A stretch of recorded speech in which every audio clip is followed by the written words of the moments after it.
So the next video and the next story we're going to go through is Molly. So Molly is based in Melbourne, Australia. She came into the program probably about 12 to 13 months ago, and she focuses and specializes in helping people in the scientific research space. So a lot of government funded agencies, a lot of private companies that have scientific research. She comes in and her design business, which is obviously led by her, and she has freelancers that work with her depending on the project. She helps these people better communicate the value of their research and whatever they're moving towards, whether it be funding, government buy-in, investment, all of that. The big issue that she had coming into the program was really just justifying her value beyond just charging for design time.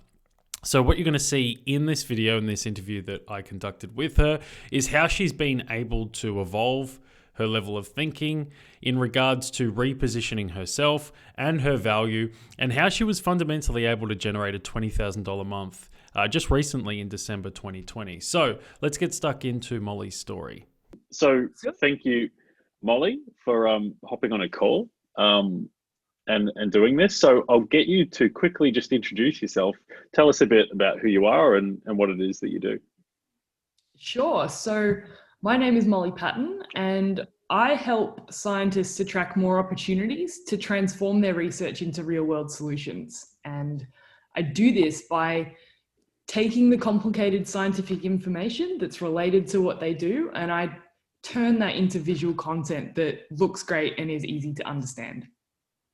Awesome. Very clear and precise. I love it.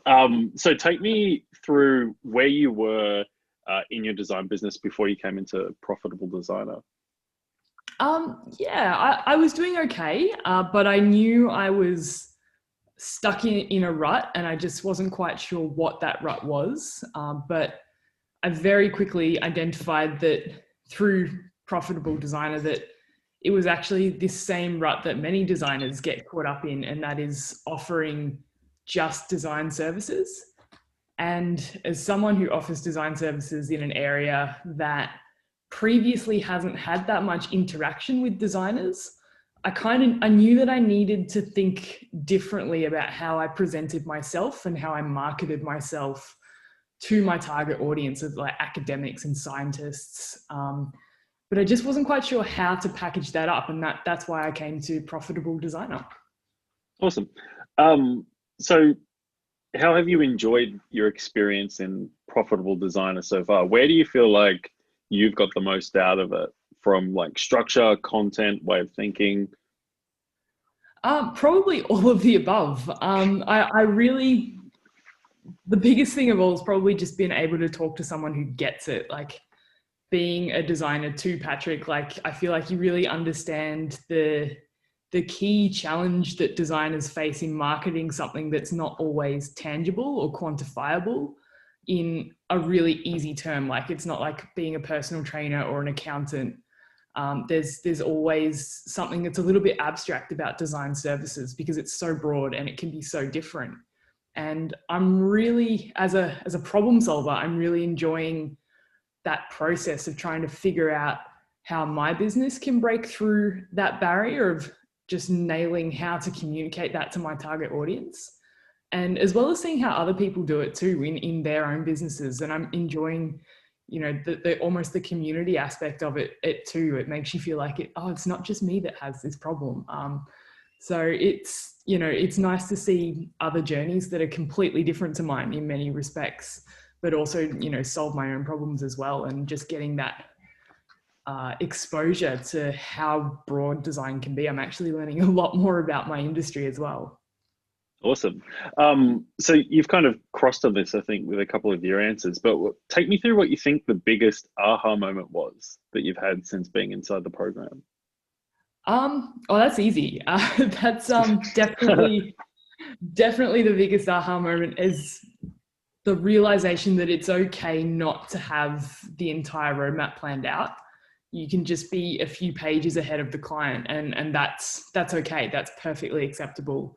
And that's allowed me a lot more freedom to just play and experiment with the different kind of pitching and marketing strategies, just to just to see how clients react and how they respond to different kinds of language and different kinds of services, packaging them up differently, and just being okay with they don't have to be perfectly polished and have a full product launch in order to do that. They can just literally be an A4 piece of paper saying, what do you think of this? And that's freed up so much more time, so many more resources, and it's really allowing me to make a lot more headway much faster. So definitely, yeah, removing the perfectionism, shall we say, to put it in a sentence, has been the biggest aha moment. Wow, that's I love the way that you kind of put that. So like, in a way, do you feel like, because what we find a lot of the time is where most people can improve is that they have one business model that they set in stone and then it doesn't move. But are you fundamentally saying that you're just throwing out prototype business models to people and seeing what the response is, and then allowing that to change the course and the trajectory of the business? Yeah, totally. It's almost just, yeah, like I throw things out there and I get feedback, and as that happens, the studio kind of just organically evolves rather than me trying to force it into a specific structure. It's just kind of, it's almost like a living organism. It just kind of does its thing based on its environmental feedback. And all I do is, throw the chum in the water and see what happens. Nice, chum. That's a word I haven't heard for probably. Like in Australia, we've got a dog food company called Chum. That's the last time I heard it, probably 20 years ago. So take us through like some of the results that you've seen in implementing the thinking and the strategies. Yeah, totally. So there's been changes on a lot of fronts.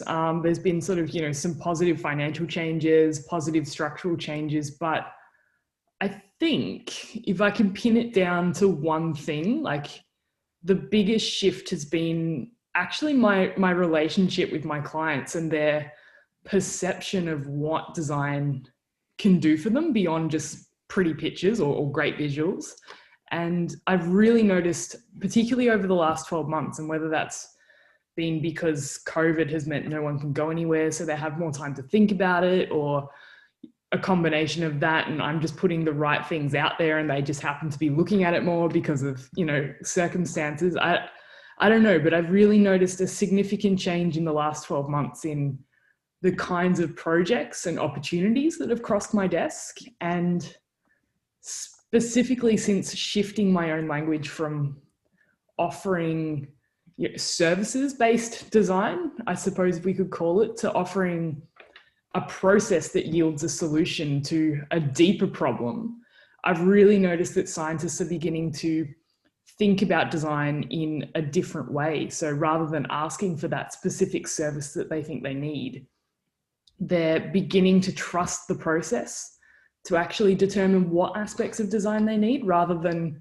as I said, saying we need this, we need that. They're coming to us with open-ended questions and really, putting their trust in us to find something that will suit just them. And with that comes, broader scopes of projects, which comes bigger budgets and more creatives involved. So the whole enterprise, through just flipping that switch from services to a process, the whole enterprise just grows stronger with each project. And yeah, I'm really excited to see what I can do with that and what kind of impact the studio can have with this newfound momentum.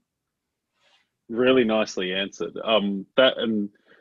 That's I think the big thing that we find with all of the design businesses that go through the program is that it is that flick of the switch from moving from being told what to do to becoming a trusted advisor that actually has intellectual property themselves, where people seek you out for your own advice and your own strategy, I suppose. So yeah. Totally. And that's, it's definitely the most important shift. And I think your business model is the way that you've gone about reaching out to people and fundamentally seeing what sticks and what people respond to is just going to set you up for like continually progressing and building better offers and charging and getting better opportunities and projects. Awesome. And I think you were about to like edge into the last question, because you've seen the questions obviously before coming on, but how has this changed the way that you look at your design business moving forwards? Yeah, I actually, when I saw this one, it really, I don't know, I struggled with it a little bit because I was like, where to go from here. But I think there's like the possibilities really are endless. As I said, I'm treating this not so much as a rigid business structure now, but actually as quite an organic process that just kind of grows and evolves as it needs to. So I'm really, I'm just the person that feeds it. So I don't want to say chum again. But yeah, I literally am just, the almost the caretaker of this. So I'm really excited to see where it goes. And all I really have to do is, steer occasionally so it doesn't hit any icebergs, and yeah, just keep everything on track. But there are certainly some systemic things that I know I need to work on. I need to work on my marketing and my outreach. I have relied very heavily on organic sort of things coming in. Like there's a lot of recommendations that most people are either return customers or they've been recommended by a previous client, which is amazing. But it's sort of like, right, how to extrapolate that now and turn that into cold outreach, which turns into warm leads, which turns into, amazing new collaborations and projects. So there's definitely that has kind of remained untouched. So I'm really excited to see what happens when I do tap into that. Mm-hmm. But it's also, finding out what works and then sort of trying to solidify that a little bit more and putting fail safes in place to ensure that, that particular process can keep generating positive results and it's replicable so other people can come on board and help me out, because it's getting really busy. So it's all exciting, and I'm really looking forward to seeing where it goes, but there's still a lot of growing room for this whole process to evolve. Perfect. Awesome. Well, yeah, thank you so much for your time, Molly, and good luck and enjoy your holiday and your activities, other than whereas I've got no activities going on in the UK at the moment. But yeah, thank you so much, and we'll speak again really soon. Yeah, thanks a lot, Patrick. Thanks for having me.